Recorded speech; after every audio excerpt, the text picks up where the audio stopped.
Welcome, welcome. Just making sure that OBS is working properly. I got a widescreen 3440 by 1440p monitor, so this is the first stream I've done with this new screen. Just making sure everything is working well. Looks like my bitrate's okay, so let me know if there are any problems with how it looks or sounds. Otherwise, I will just kind of get right to it. So welcome to the channel. It's been a while since I've streamed, probably 5 months, maybe more. I've just been excited to get back to it. And what I want to do tonight is just kind of keep working on some of the advanced rigging that I'm doing on this character here. Let me show you what the rig looks like. It's a fairly simple one to set up, which I'll show how to do that in a video later. But here's the rig. It's basically just a horse rig and a human rig combined. The meshes that I used to make this character are actually from Daz Studio, which is more or less a 3D model storefront. You can animate in there. You can do quite a bit in Daz Studio, but I don't know how to animate or do any of that, so I just use it to get high quality models. So basically I got the horse from Daz and this character from Daz and spliced them together in Blender using some kind of custom topology and texturing methods, and this was the result. So basically, yeah, the biggest point of the stream tonight is to more or less kick off the Rigify tutorial series that I've wanted to do for a while. So I need to hear from you what you need to see and what confuses you about Blender's Rigify. Any topics related to it can be included. So weight painting, common errors, I'll cover how to attach hair to the body so that it follows the rig properly. Eventually, I hope to find a better way to animate hair, although that's a little tricky in Blender currently. So eventually we'll talk about some methods for that. But yeah, I'm just going to take a little bit here to continue working on this and hope some questions roll in. Once I've done a little bit on this character, I will probably switch over to one of the included base meshes that Blender provides. They have some male and female human base mesh models that you can just download for free from blender.org. So we'll bring one of those into the scene here in a bit and actually start a brand new rig on a human character so you can kind of see the process from the ground up. So let me reset the character to the default. Okay, sorry about that. Hopefully you can hear me again. I switched encoders back. I tried to use AV1 again, and it seems to always crash in OBS, not sure why. So we're back on HEVC now. So sorry about that, but that is the fun of streaming on Starlink. So I don't know how much of this got cut off by the connection problems, but this is the meta rig. This is the tool that Rigify uses to set up the rig. So basically you place these meta rig bones where they need to be on the model, and then once you generate the rig, this is what it looks like. So this that I've now put in the yellow here, this is the actual rig. So this is what deforms the character, and this is what you attach clothing and accessories and hair and all of that to. So basically the first thing you have to do when learning Rigify is you have to understand where these bones need to go. So on this character, what I did was, let's look at the side view. To make this rig, basically I just imported the bottom part, which is the horse rig, and that's inside of Blender already. And then I just took the bones that are for the head of the horse and got rid of them. And you can do that in edit mode by deleting them, which we'll cover all of this in detail later. And then I also added a human rig, a meta rig to be exact, and deleted the legs and everything from below the hip bones here in edit mode. And then I combined those two meta rigs, and believe it or not, Rigify is really good at combining pre-built rig parts in that way. So it's actually really easy to do. And then from there, you just have to place all the bones, and it's kind of a back and forth process. Sometimes you have to see how they deform and then go and tweak it a little bit. But just as an introduction, those are the two separate parts of Rigify. In a general sense, is the meta rig, which is this part, and then the rig itself, which is this. So now let me turn off the meta rig, which is just the tool set, and kind of get the camera in a decent spot here. So then if I select, now I've already bound the mesh to the rig. It's got weight paints done, the eyes, the hair, all of the clothes that you see here. Well, the shirt maybe. I think these pieces on the horse part are not bound yet, which I'll be working on tonight. But everything else is ready to go. So let me just show you, once you've got it all combined, that allows you to deform the mesh. Now this is going to run a little bit slow because I have some subdivision modifiers turned on for higher quality mesh, but it should still work fine. So let's go into the preview shader so you can see a little bit better what the differences in the color are.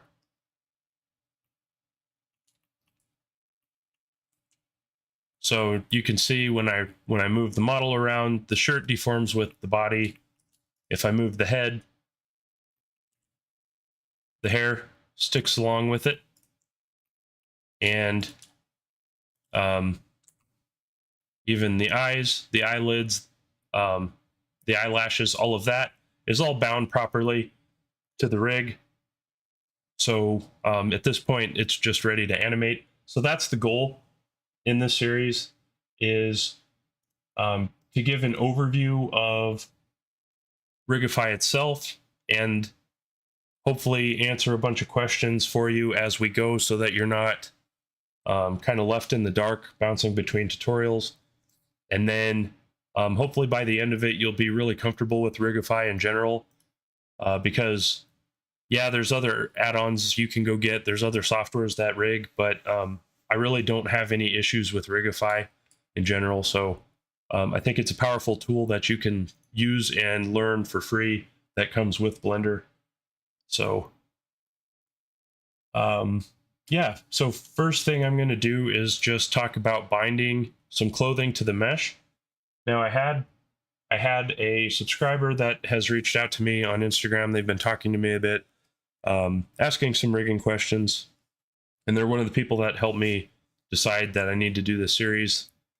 Although it's taking me a lot longer than I've wanted, but we're here now, so we'll do what we can. But basically, part of what they're working on involves having an object that's not part of their mesh deform with the mesh or with the rig in a way that they want.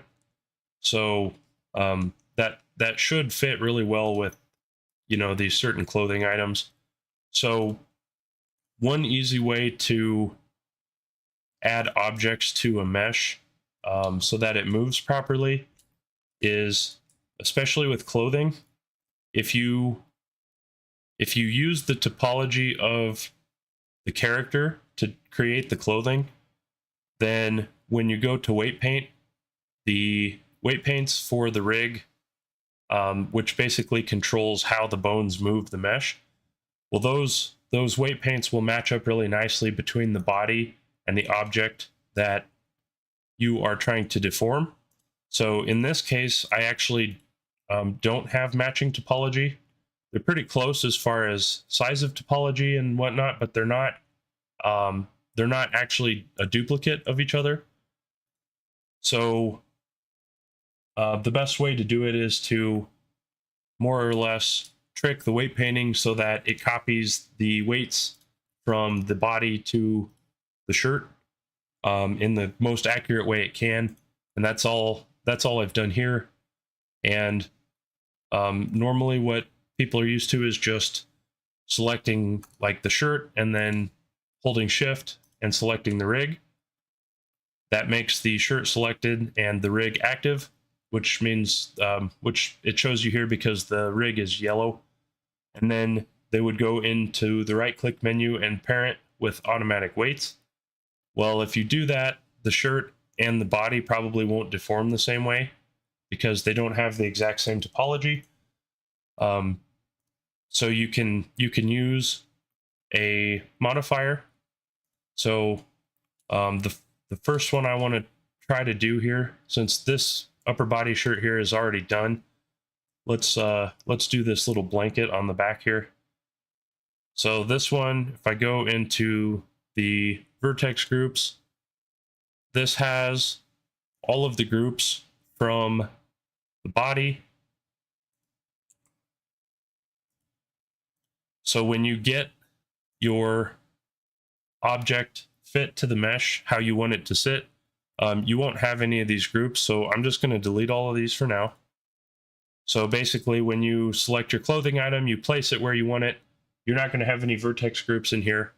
And again, this is in the data menu over here on the right side of your viewport options here. When you click on your object, you can go into the data tab and open up the vertex group section. So basically, your object will either already have vertex groups of its own, or it will have none. So normally this will be the case. It'll be a clean slate. So what you want to do is you want to select this, shift, select the rig, and then I'll right click and say parent. And instead of using automatic weights, we want to use empty groups. So this little menu will pop up. You don't have to worry about it. You can just left click anywhere else on the screen. Okay, now when I go and select this blanket again, now you can see all of these groups have popped up again, but they're empty. We told Blender to basically copy all of the groups over, but not to copy any weight paints. So the reason we're doing that is because if you look at these meshes, let's turn off the overlays. So the yellow is the blanket, obviously. This is the body. You can see that the blanket and the body, they don't really match topology at all. The sizes are different. This blanket has like a little raised lip on the side. There's actually a pretty decent air gap between the blanket and the body. And the topology flow, meaning the lines of the objects, don't follow each other very well. So trying to just weight paint this with the rig automatically is probably going to have a lot of areas where there's clipping and the mesh will be crumpling up and stuff like that. So to avoid that, we've added these empty groups, and what we want to do is we want to use a modifier called data transfer. So if you have objects that are not part of your body mesh, then what you need to do is use this data transfer modifier. So I'm going to select the blanket. We'll go back into solid view mode, and we'll leave our overlays on. I'm going to turn the rig off for the moment, just in the display. So I've selected the blanket. Now I want to go over here to this little wrench, which is the modifiers tab. So you can see that we have bound this object with the armature modifier. Well, this is the rig modifier. So now the object is the rig, which is what our character's rig is called. So it's saying that this is bound to the rig, but if I turn the rig on and if I grab the rig and move it, it'll move with the rig. But if I go into pose mode and deform the character, you can see that blanket does not go with it. So basically it doesn't have any weight painting yet. So you have to have this bound to the rig first to get those empty groups. That's the first step. The second step then is to add a modifier, and you can come down here to edit and go to the data transfer modifier, or you can just search in here data transfer and it'll pop up. So now I always move this data transfer modifier to the top of the stack. If that causes problems for you for some other reason, say you've got other modifiers, then you can move it around. But I think the biggest point is you want it to be above the armature. So now this modifier takes information from some object and it transfers it to the selected object. So the first thing we have to do is we want to grab the source. So I'm going to click on this. And I'm going to click on this Genesis 9 mesh, which is just the character body mesh. And now you can see the source is the Genesis 9 mesh. Mix mode, we're going to say replace, which just means that anywhere it finds data, it's going to use the data from the body, not from existing data on the blanket. Okay, and then all you normally have to do is come down here to vertex data, check this box, and then expand the menu. Select vertex groups. Now there's plenty of other things that you can grab from the other mesh, but for now, for just getting weight paints, we're going to use vertex groups. Under mapping, there's a bunch of different options.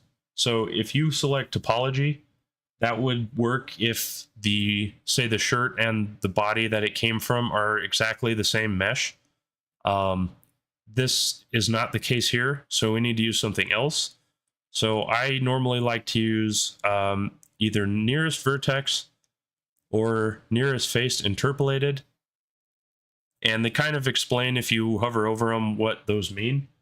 But I think nearest face interpolated is probably more accurate. I think it uses more data points to pick which ones to relate to the object. So basically what this is doing is it's saying, if I look at this box here on the body mesh, I need to transfer that weight as accurately as I can to this mesh. So I'm going to use this plane to weight paint to these planes. So you're just telling it, how do I transfer the data from one to the other? So vertex groups is selected. I've picked a mapping type that will work. We shouldn't have anything else we need to do in here. So now I'm going to come to this little drop down at the very top of the data transfer modifier. I'm going to click it and I'm going to apply this. I always click off, and then I can select the rig one more time. So now, in theory, what we've done is we've transferred the rig's deformation information, which is called the weight paint. We've transferred it from the body itself to this blanket. So let's see if it worked. So let's grab this rig. We'll go into pose mode. And this horse hip bone that we used before definitely wasn't working properly. So now you can see that if I deform the character, this blanket goes with it. You can even see that if I go too far and these front legs start to stretch, it'll stretch the blanket. So it definitely looks like it worked because it grabbed all of those weight paints from the planes that are close. So I'm going to clear the pose. I think that worked pretty well. To clear the pose, I just hit A while in pose mode. That selects all. Go to pose at the top and then clear transform and click all. And that sets it back to the rest position. And then we'll go back to object mode. Okay.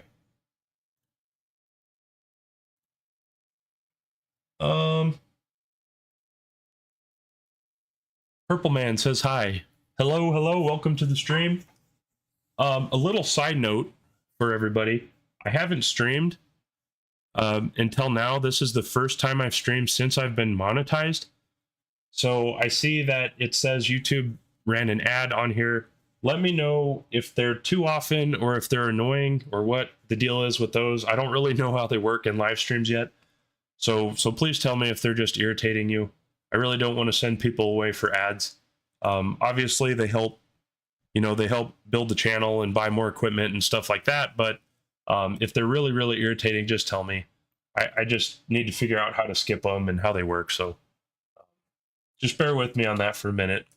But I appreciate you. If you do want to support me, that's the cheapest way for you to just let those run or whatever. Then you don't have to actually pay me. And I appreciate the support. So anyway, but yeah, so Purple Man, thanks for being here. Hope you're excited to learn some exciting Rigify stuff. Yeah, so that process I just showed was the same thing I did to get the shirt to bind to the body. And as you can see, that also works really, really well. If you have some like tearing or some interesting behavior that you don't like, there are other modifiers that we'll discuss later that can clean that up. But I think for now, these two clothing items at least look really good. So now let's talk just for a second. I know that for beginners, this probably doesn't mean a lot yet, but let's select our blanket here one more time, and let's go look at the weight paints. So what is a weight paint basically? So if I select this and I go back to the data tab here, you can see that there's all kinds of these different vertex groups in here. Well, most of these are going to be empty because this blanket doesn't get anywhere near the rest of these bones. But let's try to find one. Let's try to find one here that probably does apply to the blanket. So one of these spine bones probably does. So what you can do to visualize the weight paints is you can select one of these vertex groups and then come up here to where you have this object mode. Your modes drop down box here. You can go into weight paint. And once you're in weight paint mode, you can click through these and see if these groups have any effect at all on the object. And here you can see that I've found some that do. So if your weight paints or if your bone groups don't have any weight on the object, you'll just have a completely blue color, which means that there's zero weight. And so what you're doing is on the right side over here, you're selecting a bone to see how much influence and on what parts of the mesh are being influenced. So we need to find some that would be like one would be called abdomen, I think. That is part of the horse. Oh, here we go. So these spine bones. These spine bones are these bones here, and you can kind of tell that this one right here, where my cursor is the one spine 003. That's the one that's kind of centered around this weight paint. And as I click through these, you can see how the spine bones are weight painted onto this blanket. So basically, when we transferred those vertex groups over, what we did is we said take the nearest planes on the body, whatever weight paint they have, try to get it as close as you can on the blanket in the same way. So it's transferred all of these weights for us. So you don't have to do any of the like custom rigging or custom weight painting. Usually automatic weights works if you're adding clothing or hair or whatever.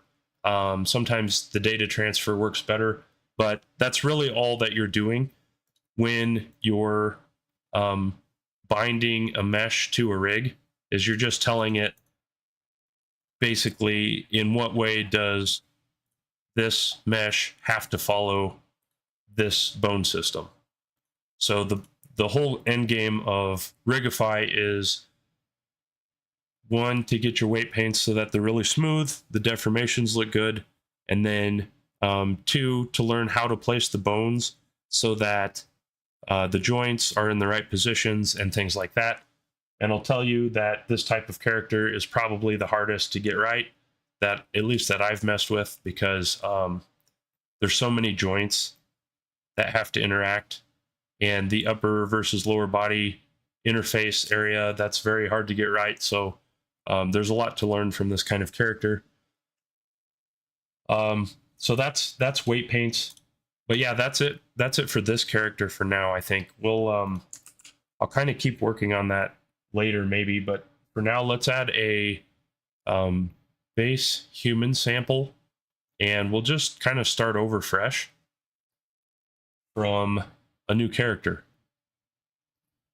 So I'll show you what this one looks like one more time.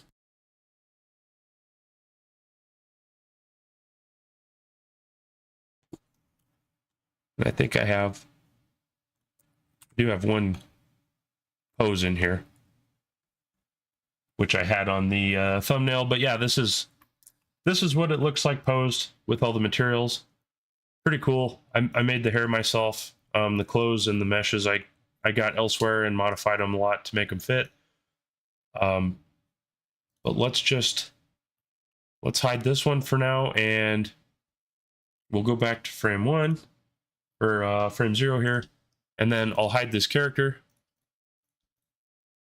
and then I'll add a new collection to the scene, and we'll just call this human basic.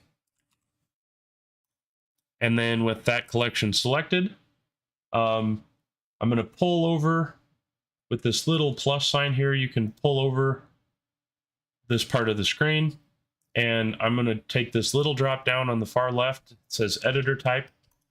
I'm going to expand that, and I'm going to go over to the asset browser. So inside of the asset browser, you have a bunch of stuff that's built into Blender. This includes a bunch of hair nodes that you use to generate hair, but with newer Blender versions, and I don't know if you have to download these separately. They are free from Blender. You can get them on blender.org. If I need to have a little video to show how to get them, I can do that. I just don't remember if I had to actually download them or not. So let me know if you guys need to know how to get those. But basically, if you select just these human meshes, you can come in here and grab different parts of the meshes. You can grab the entire characters. So I'm going to grab this one here, and literally you can just drag it into the scene. And there you go. So let me hide some of these scene objects. They're just kind of in our way right now. So now what it's done here is it's added an instance.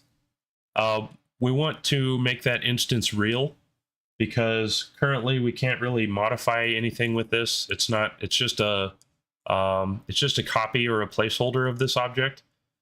So I'm going to pull this menu over a little bit. I'll probably close it soon. But what you need to do is you need to instance this to the scene as a real object. So I believe what you have to do is object. Oh, it's in here somewhere.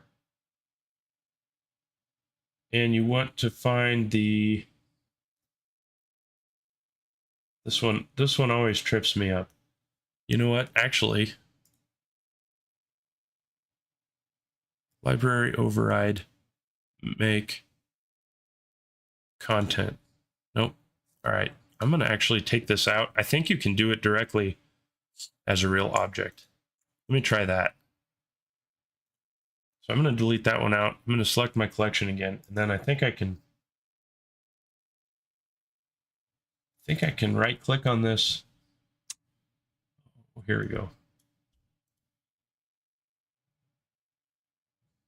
So I can actually append this. There's this little drop down box up here. I think you can click append, and then it should copy the data block in a different way. It looks like we still have our instance. Is it make local? Library override. We want to basically there's a setting in here. I don't remember where I think they moved this to. You want to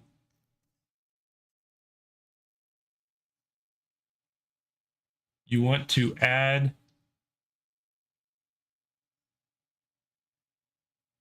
instance as object. Library override relations, make local.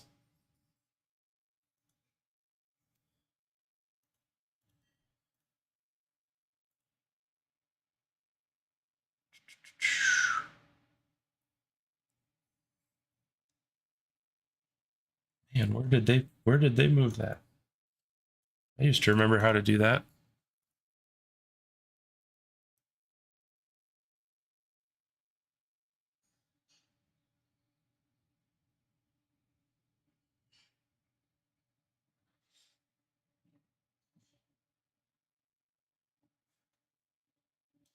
Let's see, relations.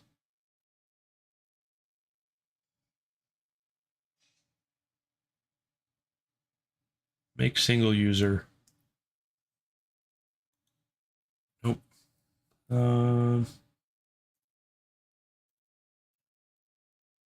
Instance. Let's see, I think you can actually search in here.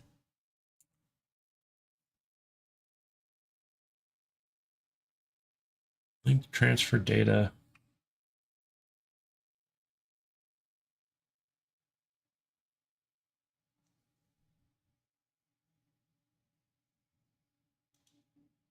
Cannot link objects. Okay, so it's already in the scene.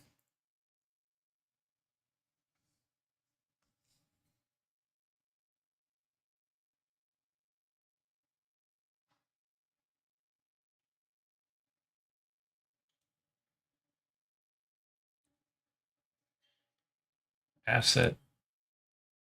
I think you need to mark it as an asset.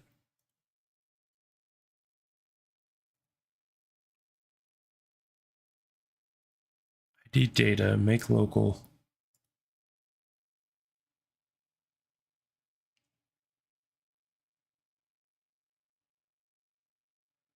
Okay, let me think here for a second.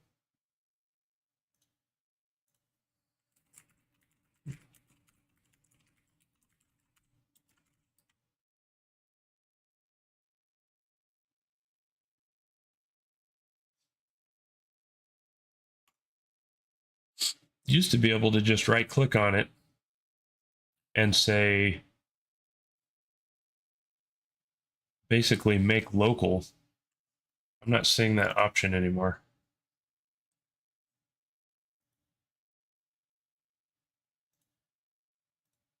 Really all we need is the mesh.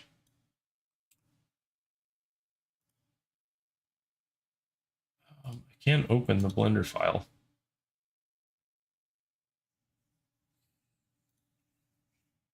So if you open the file,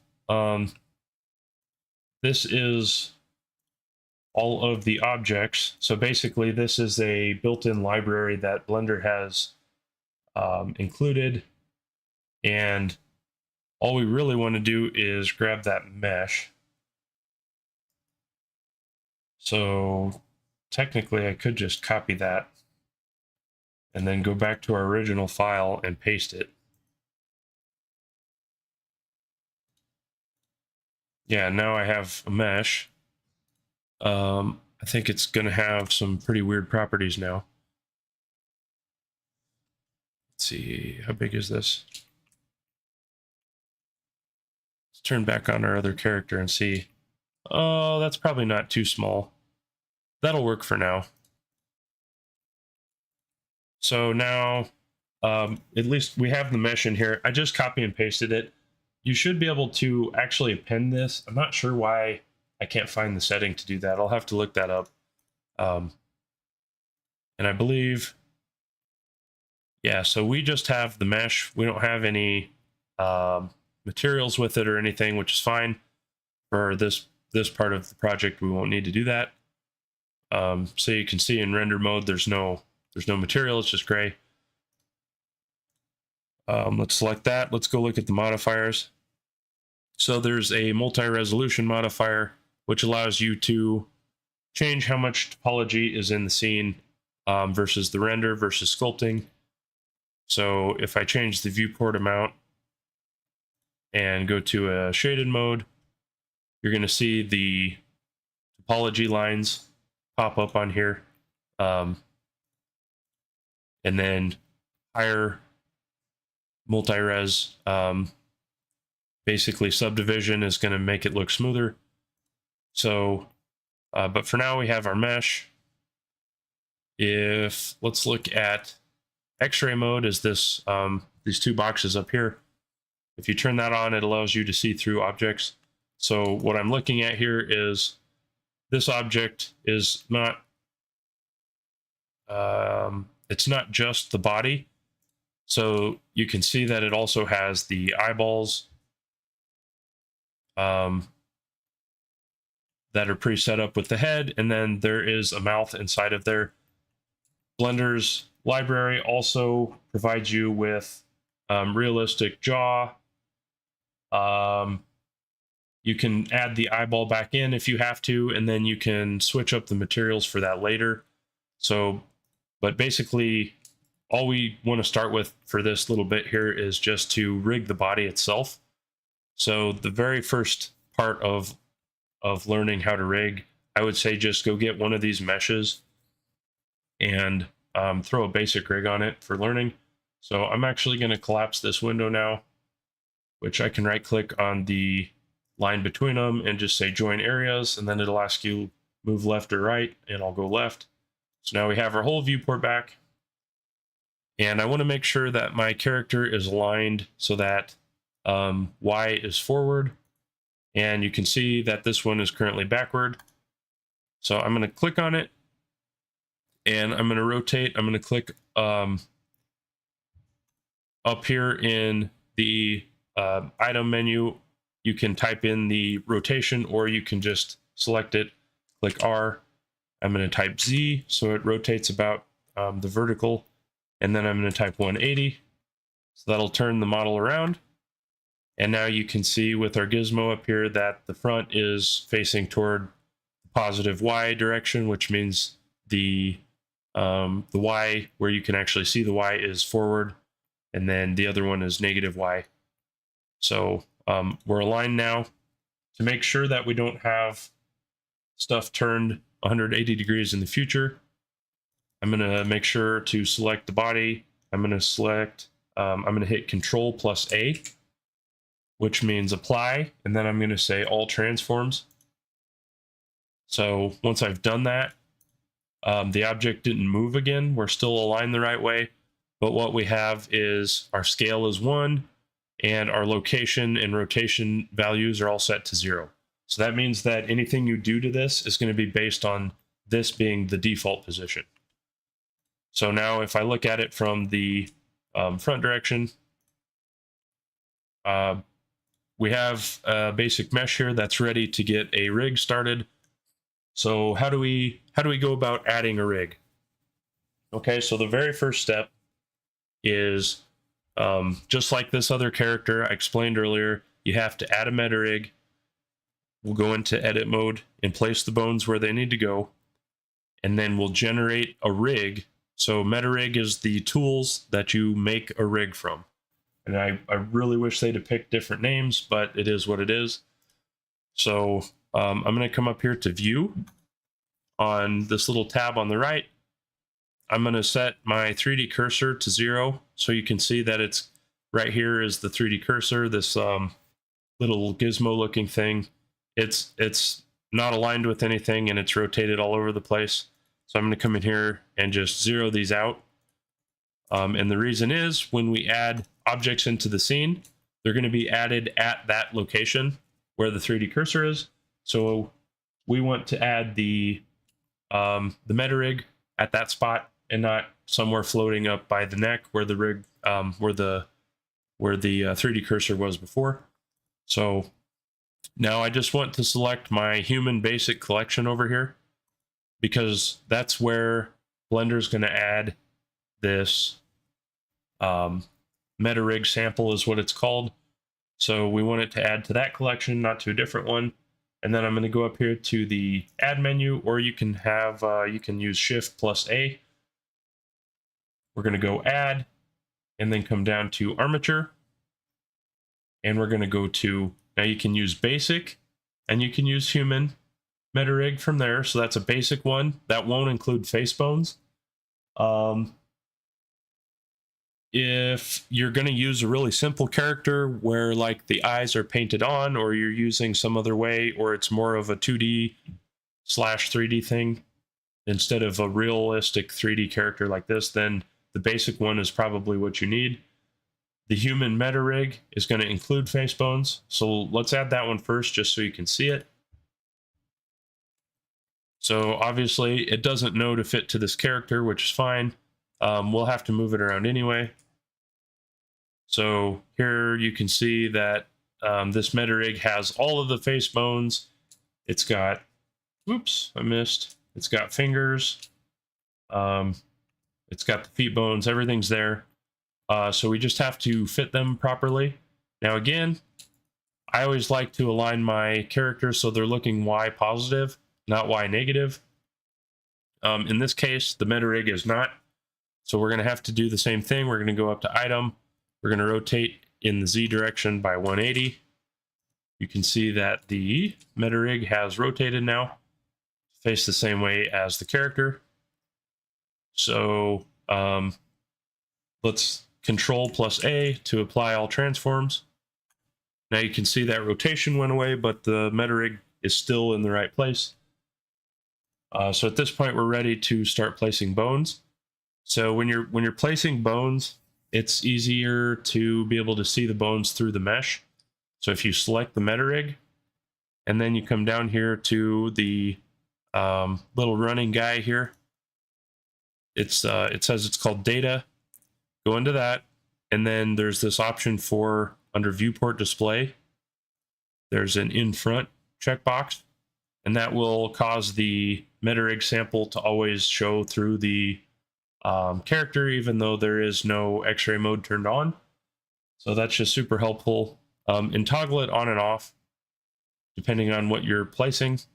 But yeah, with that turned on, we are basically ready to start placing bones. So now I'm going to align my view to the positive Y, so I'm looking at the front of the character. Without going into edit mode yet, I'm going to scale this down because this Rigify sample is probably going to match this character pretty close. And it looks like the face is a little different, so we would have to come back and mess around with those bones in edit mode. But you can see that a lot of the body parts are pretty close. Obviously, we're going to have to move arms and feet and stuff like that. But you want to just get the scale to be pretty close to start off. And then once I'm to a point where I think that's close enough, I'm going to Control A again and then apply all transforms. So basically, you want your rig to be at a 1.0 scale in all directions so that when you're generating it, it doesn't revert back to the original size. So you want your meta rig to be scaled properly to match your character. So you can see our character is scaled to 1. Our meta rig sample is scaled to 1. And now we're ready just to place bones. So I'm going to select the meta rig and then go into edit mode. You can use the tab button, or you can select it from the drop down box up here. And once you're in edit mode, now you can move these bones around. So if you click the entire bone, it will move the whole bone. If you just select basically the end of the bone, so the head or the tail of the bone, it'll only move that, and it'll leave the opposite end of the bone pinned where it was.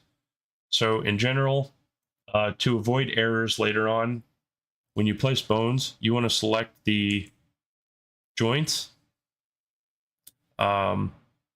because if you accidentally unlink bones that are supposed to be linked or come to the same point, then you'll have errors, and it's hard to figure out where those are later. So in general, I like to try to select the entire joint just to make sure I have everything that needs to move. And then I'm going to enable the x-axis mirror up here. So when I do that, both sides of the meta rig will move at the same time. So I'm going to place the bones, and basically there are some resources.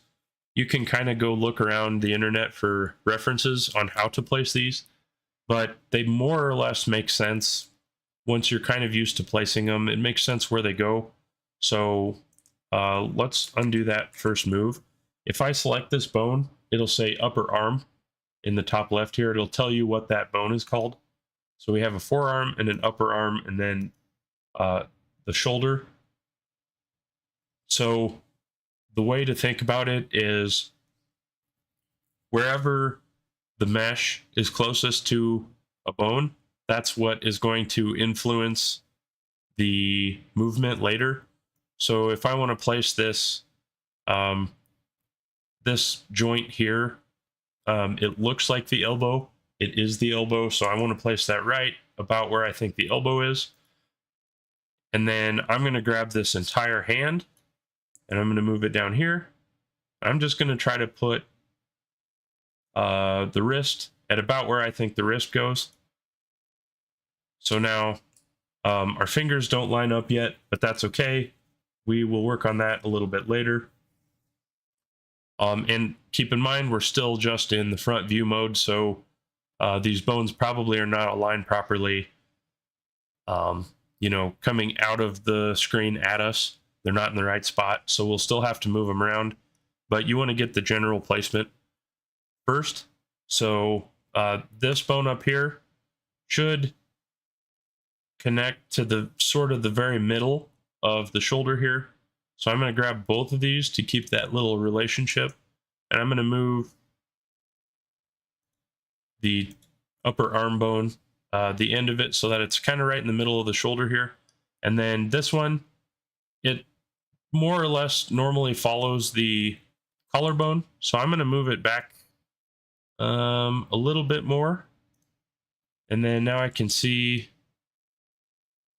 this maybe needs to come in and up a little. So I'm going to try something like that. So you'll have a gap between these bones. They don't go together. And the reason is that this will control this part of the chest, and this will control the shoulder.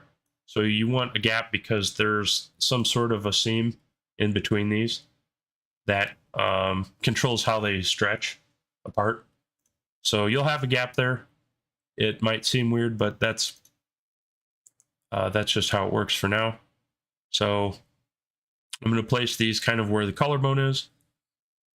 These bones here are actually called the breastbones, and they are just basically shape controllers for the chest itself, which I think they're placed about perfect right now. The head itself we'll leave alone. That'll be a little bit more advanced. We won't work with it too much now. That will probably be a whole video in the series, because that's a fairly annoying process, just because it's so hard to see everything. But now I'm going to take the knees. I'm just going to place them about where I think they go in this view. I'm going to select the whole foot, move it over, and when you move, you can hit G and then lock movement to X, just by hitting, so G to move, X to lock to X, and then I'm going to place these about where they look like they should go. In general, you want the foot bones to be sort of in the middle of the foot. This one actually goes at the heel, and these ones should be more aligned to the foot itself, but we'll have to do that from a side view. It's a little hard to see where they go for now. These bones here, this is probably too high. I would maybe move it around to here. This one is the thigh, so you can kind of picture where the joint should be at the top here. And then this one here is the pelvis, so this should go right about to this point where kind of that corner of the pelvis bones goes. And then your spine starts up from there. So these would normally be, I'm going to switch to the side view now. These would normally be higher up, like somewhere in here. Oops. Go back to our character. So basically think of it as kind of the same as a real, a real spine. So now I'm in the back view.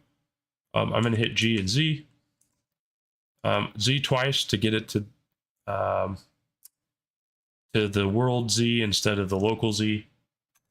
And then I'm going to just start placing these. And you just want to space out these spine bones a little bit uniformly. You don't want them to be a really short one and then they get longer. So now if I look from the side, these spine bones aren't going to be completely realistic, but they should sort of follow the general idea of where your spine would be. So once you've got these from the front and back view placed pretty close, and actually I might even drop that one down a little more. But once you've got those placed somewhat close, then you can start going into the side view, and you can see pretty quick the thigh bone should be more forward. The hip bone here should be more forward. So now if you're in the side view and you lock your movements to the world Y direction, your front view is still going to be true, and you're just going to be placing that part of the bone exactly where it needs to go in the side view. So if I click right there, and then I come back and look at the front, if I scroll around, you can see that that bone points to that very corner of the hip there, and that's the exact spot that we want that to end at. So for now, we'll leave that. Now these bones here control the shape of the pelvis area when it's deforming. So if these are too small, then the legs will have too much influence. If they're too big, then the legs will have stiff parts at the top. So there's kind of a little bit of a balance you have to strike there. But this should be a good starting point. Maybe even bring the pelvis bones down just a little more. And then let's work on the legs real fast. So we'll be able to get the body moving here really quick. So we can see that the knees are kind of way too far forward. So I'm just going to click G and then double click Y to go into world Y movement. And then here you can see this is the ankle. So you have the foot bone and then you have the shin bone. So this spot here is the ankle. I'm going to hit G, Y, Y, and we're going to move that closer to where it needs to go. And this one here says toe. So same thing, let's move just this point back slightly so it kind of captures those toes better. Now you can see that in the actual X direction we're not aligned very well. So I'm not locked to a view. You could lock to Z if you had to, but you don't really have to. So what you can do is just select this, and we'll just say G, X, X to lock to the X in the world, and then do the same thing for this one and try to place it in the middle of the foot. So what you want is you want these bones to just follow the foot there. More or less like that. That should be pretty close. And then this heel bone, you'll place across the heel that way. So, and we might have to rotate it. You can use R, just like in the normal viewport. Hit R and then Z to bind it to the world. And then when you do that, this and this bone, these two, will create the shape of the foot controller.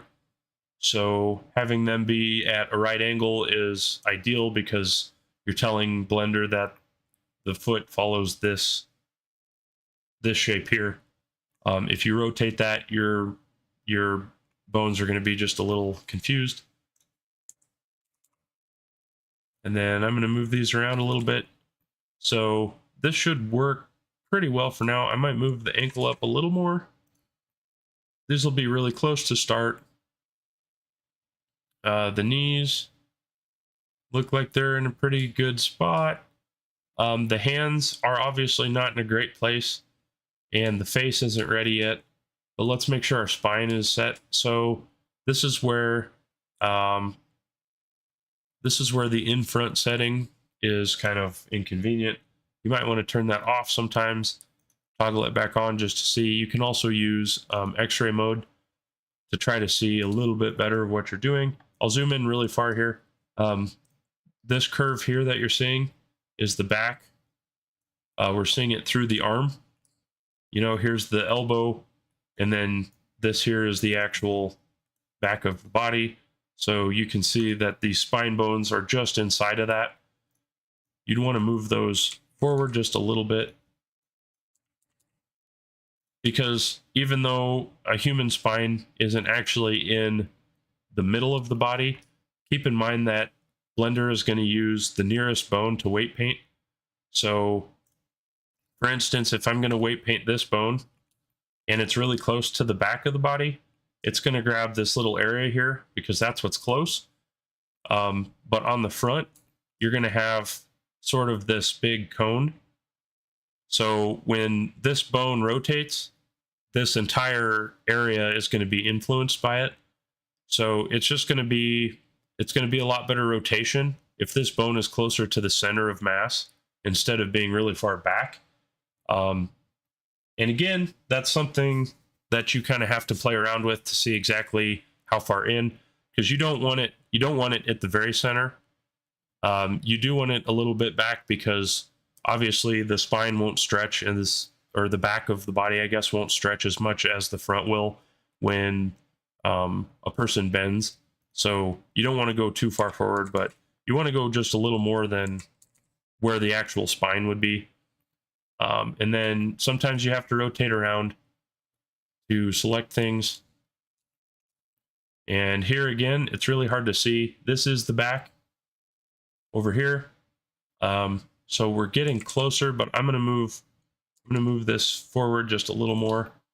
And then for now, I'm going to actually hide all of these face bones, which I can just select them and then hit H. And I'm going to hide these ear bones. We'll hit H there. Oh, and grab the other ear. Okay. So now all we're left with here is the spine, the last spine bone, and then this one here is the face. So again here, this bone, these spine bones, you probably want to be centered just a little more. And then in general, these bones in the head will sort of kind of line up like this. You might angle it. Yeah. You might move it all back just a little so that the face is, make sure you select it all or you'll have those misaligned.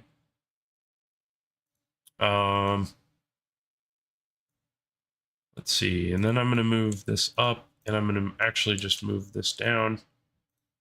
Okay, so now you just have to picture how these will rotate. So if I'm deforming this, the head bone will basically be right at the center of this last spine bone. So when picture deforming this, this is how the head's going to rotate, which makes sense. So everything above right here is going to move in one nice solid piece. And then this part of the neck will be able to bend sort of in the middle. So I think these bones are in an okay spot. It looks like the spine is aligned pretty well. We might have to move the base of the spine, I think, just a little up. And again, I'm free moving this because I'm locked in the X view. But we're going to move this up and forward just a little. And we'll see how that works. That should work a little better. It kind of follows a realistic spine because it should kind of stop right here at the top of the butt crack area. So that should be pretty close. And then looking at this, I'm actually going to move this.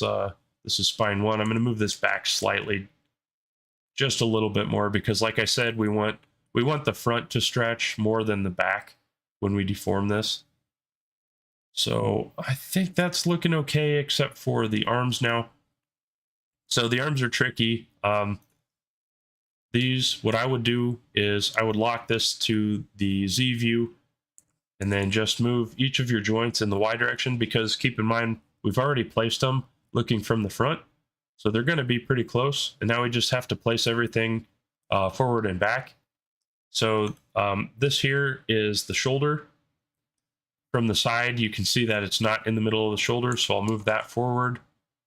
And again, if we look at Y, right in the middle. If we look at X, right in the middle. If we look at Z, it's harder to see.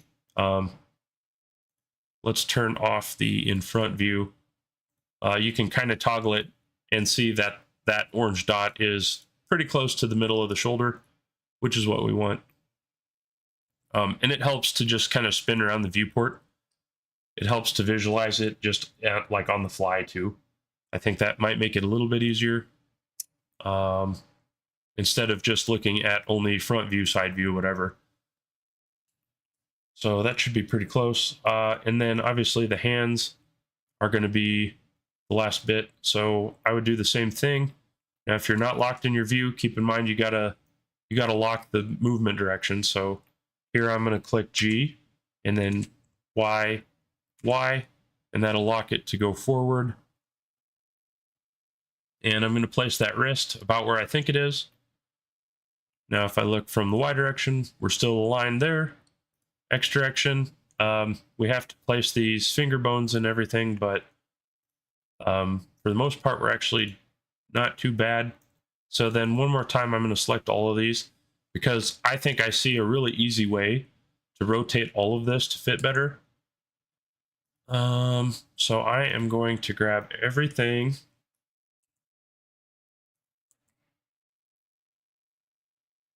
Except this one here is called the hand. What I really want to do is I want to rotate all of these together. Oop. We lost a little bit of the finger there. So now the problem is it will try to rotate about the active bone. So keep in mind in Blender, anything that's orange is selected, but it's not active. And then yellow means that it is selected and active. So the last bone you select is the one that everything's going to rotate with. So if I select all of these and then make sure to shift select the hand bone, I can rotate the entire hand all at one time to get this a lot closer for placing the fingers. Okay, now placing the fingers, it's really it's just a lot of manual work at the end of the day. So I think for this first tutorial, we'll maybe just skip these. And I'm not sure. Let's just try this. Let's just delete all of the fingers. I'm gonna unselect that. Okay, so let's just delete all the finger bones, and we'll just work with the hand for now. Okay, so I'm going to rotate that so that it's facing the same way as the hand. I'm actually going to pull this front to the middle of the hand here between the second and third finger.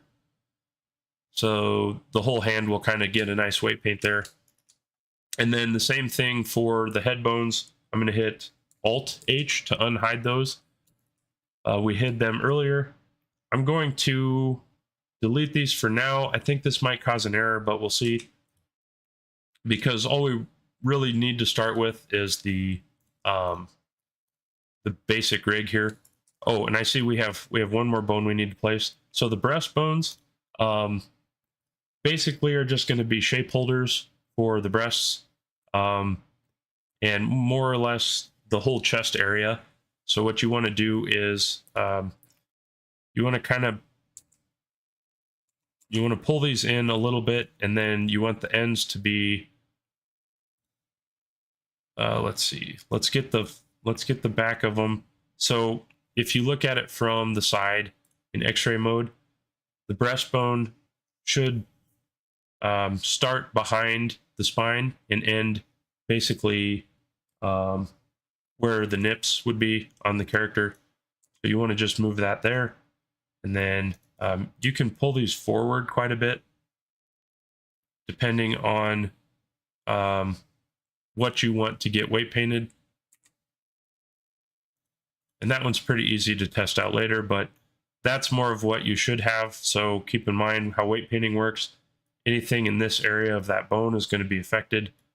So this just keeps this shape from deforming. It basically keeps it rigid. If you didn't have those, then all of this stuff would just fold up when the spine bends, and that wouldn't make any sense. So let's go to try it out. So I'm in edit mode still. I can either generate the rig from here, or I can do it in object mode. It shouldn't matter, but let's try to generate this. And it says org nose not found. Yeah, so basically it wants to use this face bone. It needs some of these other bones that we deleted. So let's go back into edit mode here. I'm going to just delete the one that says face. And then what's this other one that's hidden in there?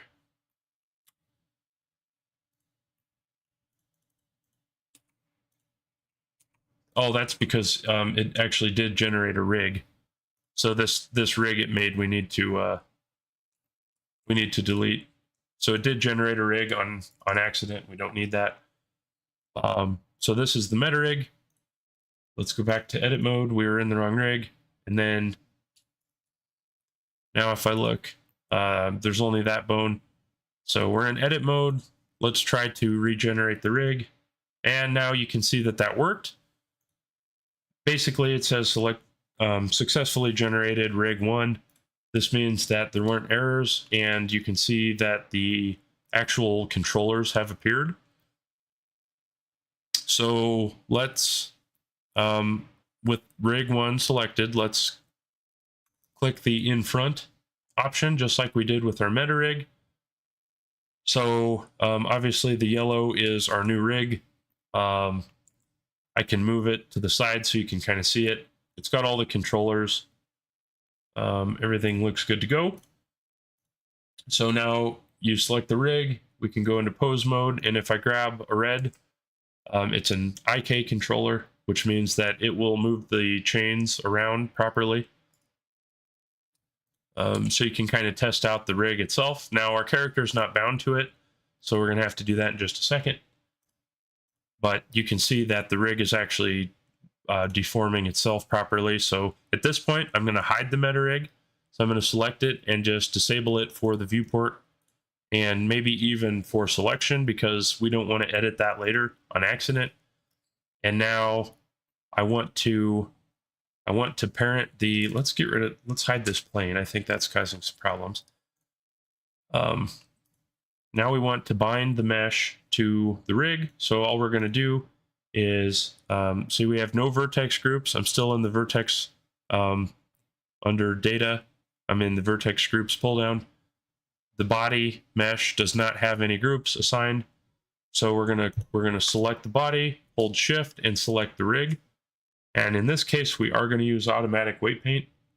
So we're going to go down to parent, armature deform with automatic weights. And depending on your CPU, this could take a minute or it won't. Mine's already done. Now I'm just going to click off of that. Now if I click on the rig and move it around, you can see that the body follows the rig. And with the rig still selected, I can go up into pose mode and deform the character. So if I want to do both sides at once, you can enable this X mirror option, and now your character will do the same thing on both sides. So now obviously we won't be able to deform the face or the hands yet because we didn't add that functionality. But you can see that the rig itself is more or less working. You can see, like here on the chin, I have a hard line, which means our head bone was too tall. Our neck bone came into the chin too much. So basically, once you've got your rig placed, you can start deforming it to see if you need to make any tweaks. But if you start grabbing these controllers, you can see that most of it really moves pretty well. And it's good just to play around with it. And what I would do is I would test some extreme poses just to see if everything works properly. Because if they do, then you're good to go. If they don't work in extreme poses, you may want to fix them just so that you're not having to fix the stuff later when you think you're done. But yeah, so I mean, for the basic rig, that's it.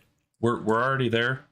If you want to retweak the rigging that you've done on this, all you have to do is let's hit A. We're still in pose mode. We'll go to clear transform all to go back to default, and then go back to object mode. Let's hide our rig and enable the meta rig again.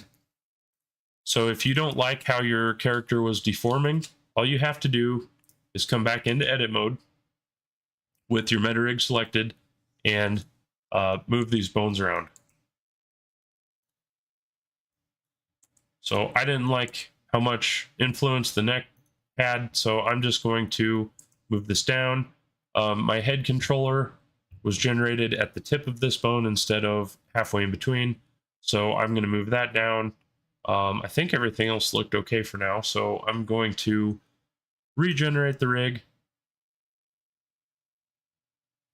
and it should only take a couple seconds. And now you can see that the rig has these corrected additions to where the actual controllers are. So if I go back into pose mode, I can move this. Now the kicker here is that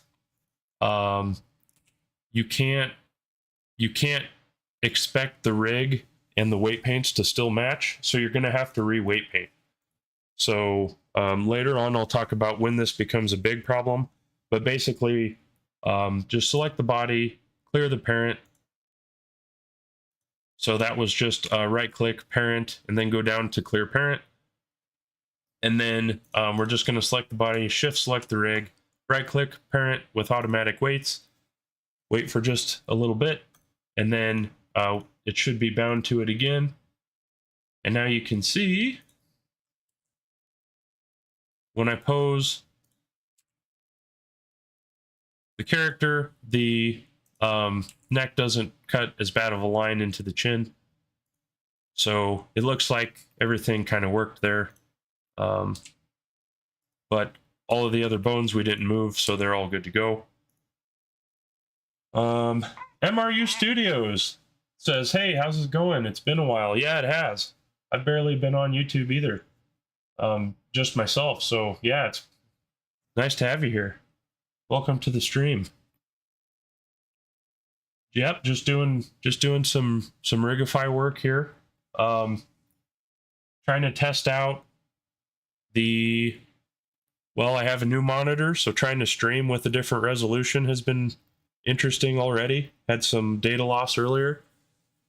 And then just trying to kick off this Rigify series. So yeah, let me know if there's anything you need to know about Rigify. I'm trying to get people to ask questions so that I kind of know how to gear these tutorials, but yeah. Yeah, I'm gonna hide this meta rig quick. But yeah, as far as a basic rig goes, we're already done. So without me blabbing about this, It really won't take you long. And if you have a good mesh that doesn't have really weird topology or a whole bunch of random thin triangles or something, then it'll work really well. It'll actually deform fairly well. So this one, I'm not really sure. For some reason, the mesh on this one has the feet turned out quite a bit. So it does cost some extra bone roll and a little bit of stuff like that. But that's the kind of stuff that we'll work on fixing in more advanced parts. Because you can really make anything work without having to tailor the mesh to it. And MRU Studio says it's nice to be here catching the stream. Yeah, I'm glad you're here. It's been a long time.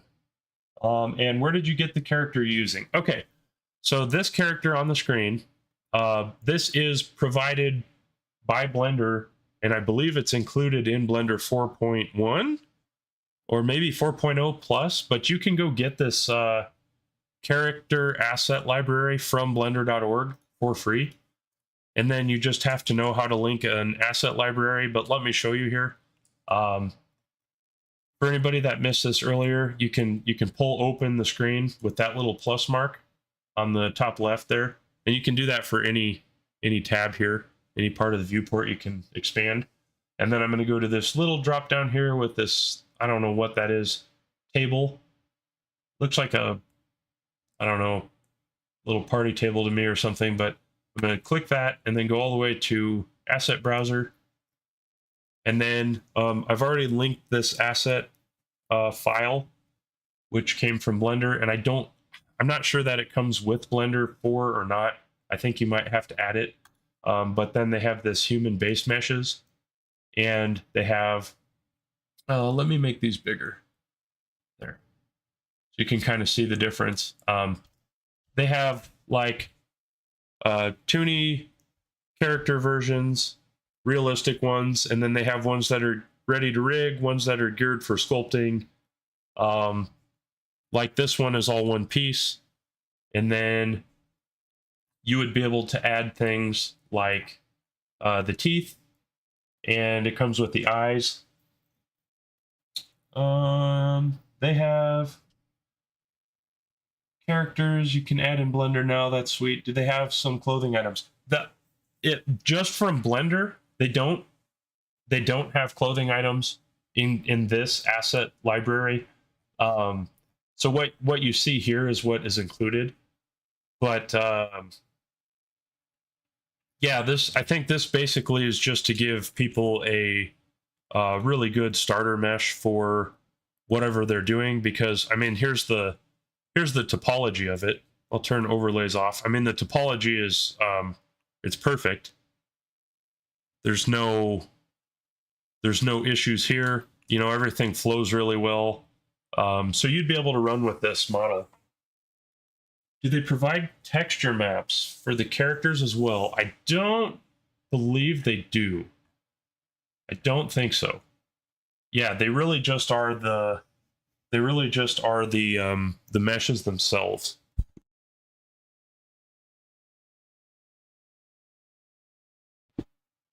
Sorry for the misspelling. Oh yeah, that's all right. I think I figured out what you were trying to say anyway. Yeah. So yeah, I mean these are great. But that's a good point. MRU Studios is a good friend from YouTube here.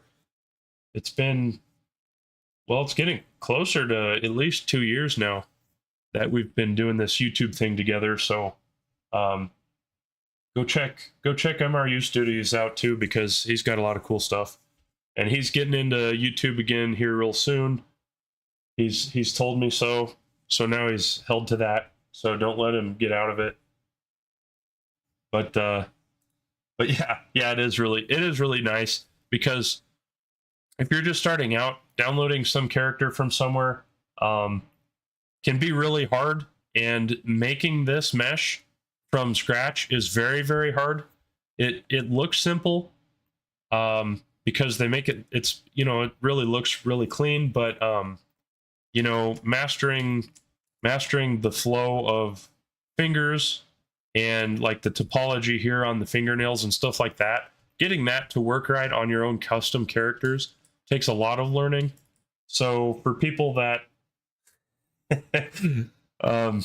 MRU Studios is laughing at me now because now he's committed to come back to YouTube.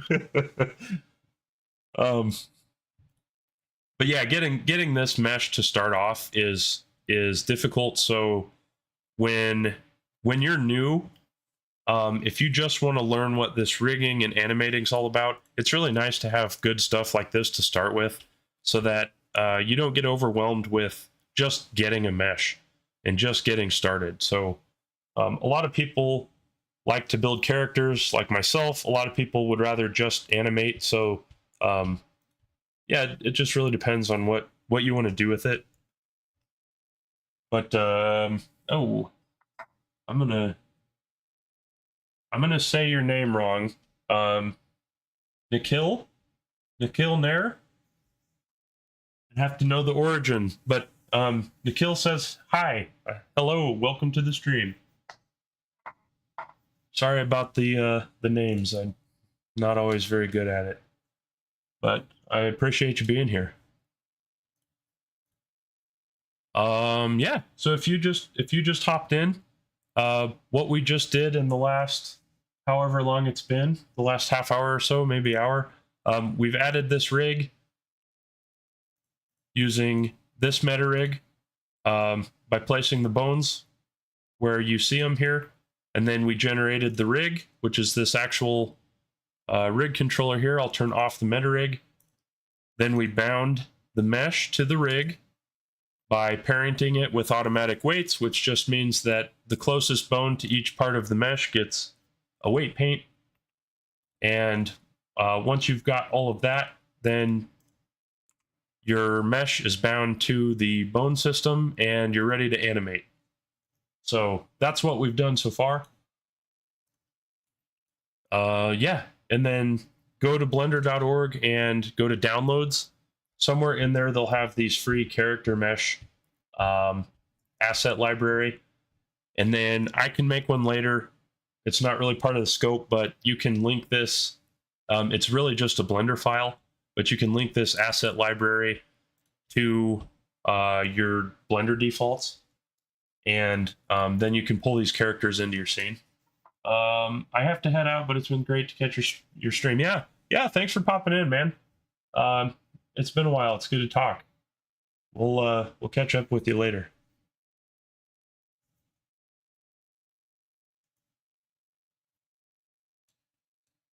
All right. Let's see. What time do we have here?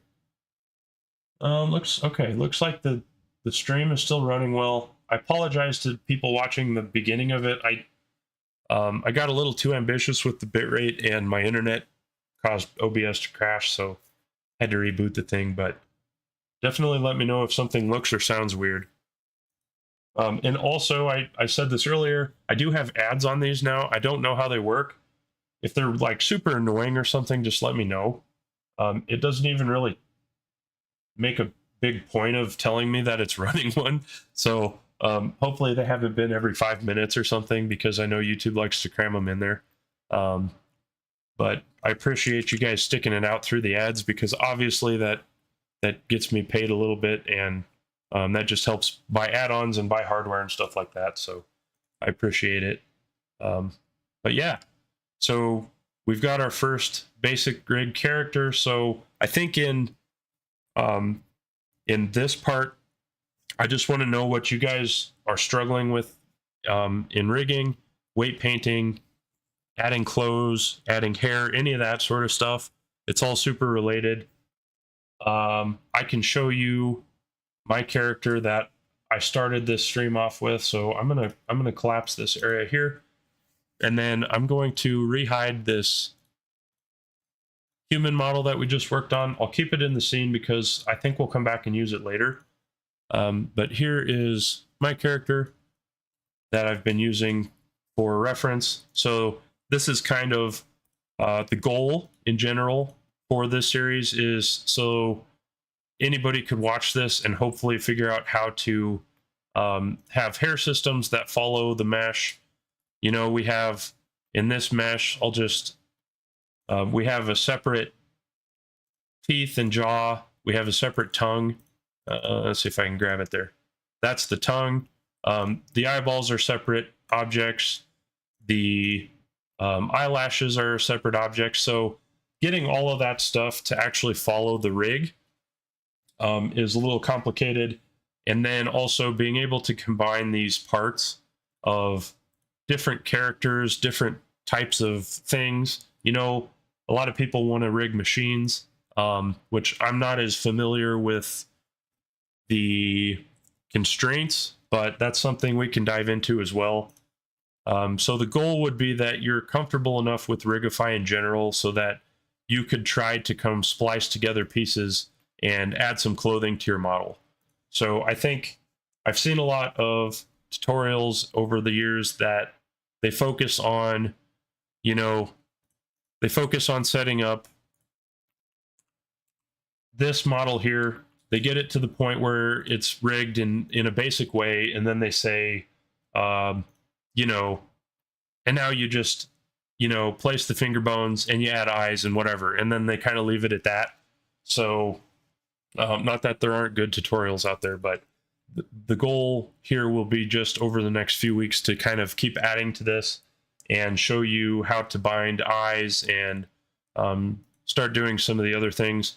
And then I also want to have an entire video that is Rigify errors that I typically run into, because I've spent hours and hours debugging them, and I think I know basically almost all of them by heart now. So we'll talk about that. We can talk about good topology versus good enough topology for animation, because really the body can look good in a render, but if you have mesh problems, it's going to be really hard to actually animate it. So that's kind of the end game. So yeah, if people have questions, let me know. I'm gonna just kind of keep working on my character here for a little bit. I'm gonna refocus for the next videos and streams and kind of go in a more logical order. So for now, I think I'm gonna just disable this basic human one. I'm just kind of combining some things. I might just show some of the ins and outs of having a more complex character here because I have this one ready to go. But yeah, so I'll just kind of be playing around for a little bit. So let me know if you have any questions. So I'm sure if you're just new to rigging, this is probably a little overwhelming. That's all right. I always wanted to know when I was starting, like what do I have to learn, or what are the end goals and the steps, not just, you know, what is step one and then what is step two. I always wanted to see like a general front to back, because it helped me understand what all I had to learn along the way. So it creates a sort of a checklist. So I'm hoping that these videos become like a checklist in that way.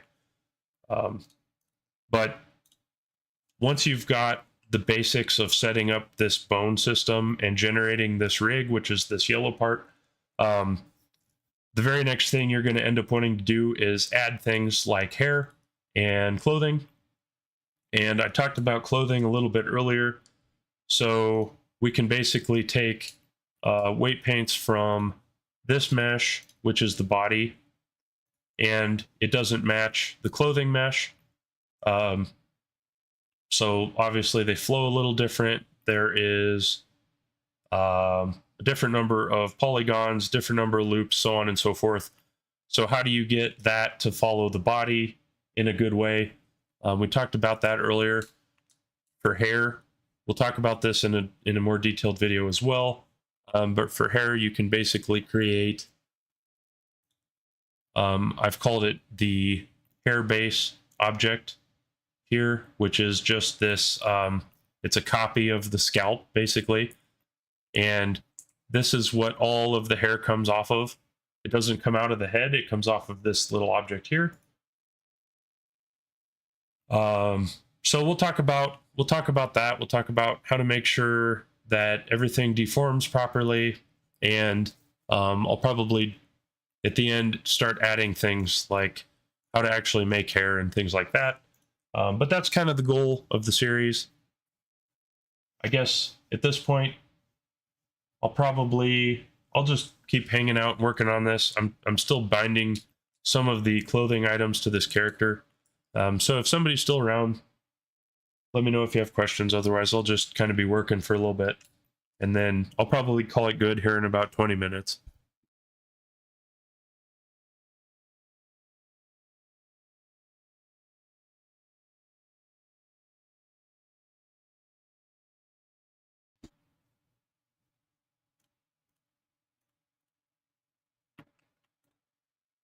Okay, so let's go back to our clothing items here. So this one does have groups.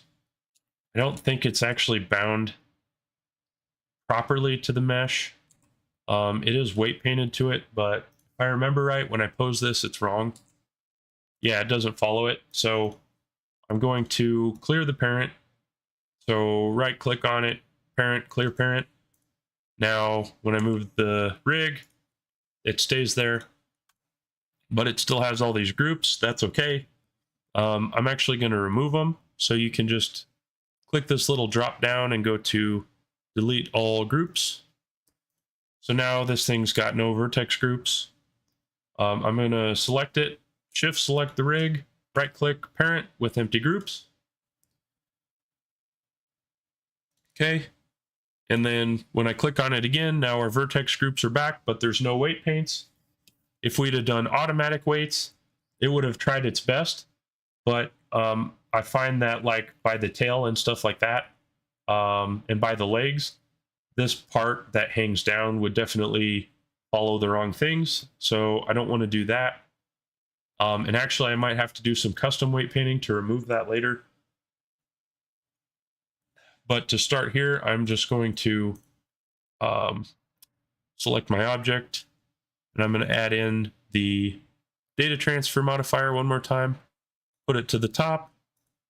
I'll grab this dropper here to select the Genesis 9 mesh, which is the character's body.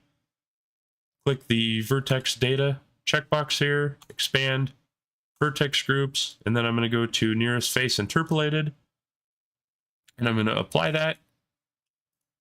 And then when I pose this thing, most of it will follow the body really nicely. As you can see, the top of it looks great. The bottom's not bad, or the back here isn't bad, but it definitely is still binding to the legs. So if I move this forward, you can see that cloth kind of follows it, and I don't think it should too much. So I'm going to actually do a little bit of a corrective weight painting. So now this can be kind of a pain because you have to manually do it if it's not doing something you want. There are ways to create basically a virtual gap in here so that the vertex groups don't transfer if they're so far away. And we may actually start by doing that. So let me get my... let me select my object again, and I'm going to actually clear the parent one more time. And I'm going to delete my vertex groups. You don't have to delete these. They'll just get refilled later. But I'm going to go back in here and redo the parenting process. Okay, and then I'm going to add the data transfer modifier one more time. Pull it to the top, select the body. Okay, so now I'm still going to click vertex data, groups, and then I'm going to go nearest face interpolated still because it worked really well for everywhere else. Now what I want to do is I want to pull down this topology mapping, and I want to set a max distance, and this says source elements must be closer than given distance from destination one. So basically what I want here is anywhere that this piece of clothing is close to the body, I want it to actually bind to it, and anywhere that it's not close to the body, I want it to ignore the weight painting. So ideally, anything down here that's not close enough to the leg will just hang there. It won't move. So this does take some iterations, but you can also leave this modifier applied, or sorry, not applied. You can leave it on in the viewport, and you can try to kind of preview it without applying it. So I'm going to try a max distance of, let's just go, now my base units are in centimeters for some reason. I forgot to change that. But we're going to change this to, oh, what's a good number? Let's just say 5 centimeters, and let's try it. So now I don't have to apply the add-on. It will let you preview it. It's just going to have some glitchiness. So if I move this, you can see where it's following the body. On the back of the horse part, it's definitely working. In this area here, it's definitely working, but the part that hangs is ignoring the legs. So I think it's actually closer than I thought. The biggest problem is that this is really glitchy, and it's not really going to look like that. So it's an okay preview, but it's not great. So now you'll see when I apply this, it'll actually work a lot better than it was looking when we were just messing with it. So let's just rotate that. So now see the top back works really well. Kind of the back of the thigh here, it crumples up a little bit, and then the part that hangs down doesn't move. So if I go extreme the other way, the back follows this, crumples up, and then everything hangs. And that's actually okay, because we'll come back here and we'll do a cloth simulation to make that look better. So yeah, that should actually work once we get the next phase kind of set up. So I'm going to go to all and clear transform. And now if I just pose legs a little bit, just to try to make a little bit more interesting pose, I can maybe rotate a little bit, certain parts down. I can rotate her back up or forward. And you can see that the clothing items are staying with the mesh, which is what we wanted. Yeah, but you can see the back of the clothing item is actually working really well, and then the bottom part here we'll solve later. The other thing you could do is extend this last weight paint group all the way to the bottom with a really low weight, and it'll just kind of gently affect it. But I think with the cloth sim idea, it's going to look a lot cooler, so we'll do that instead of just weight painting. But yeah, but for now, that is basically all I have for tonight. Be watching for the actual tutorial videos too. I want to use these live streams as a way to just let people ask questions and get some real-time answers and stuff like that. So just let me know what you need to see. This is here for people to learn from and hopefully get a lot more active feedback. If people want to share files and get help that way, I can definitely do that too. So let me know. Yeah, let's see where our camera's at. I think we'll just finish this out with a render. Oh, we turned off the collection. There we go. Yeah, we'll finish off the stream with a little render here and call it good. So that's it for tonight. Thanks for watching, and I hope to see you again soon.